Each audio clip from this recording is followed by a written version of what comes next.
Hello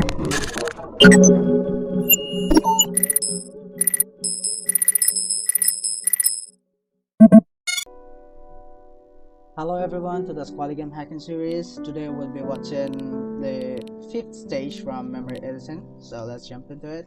So let's connect our game to the cheat engine, and as you can see we are provided with our enemy's health.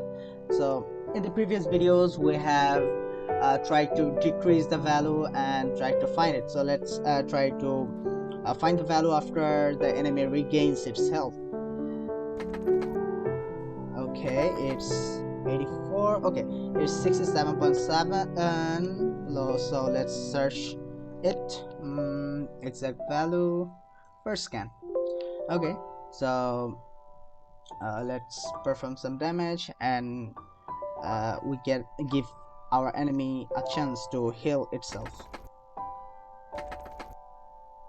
Okay, it has healed itself. So let's go for 100.0 and perform next scan.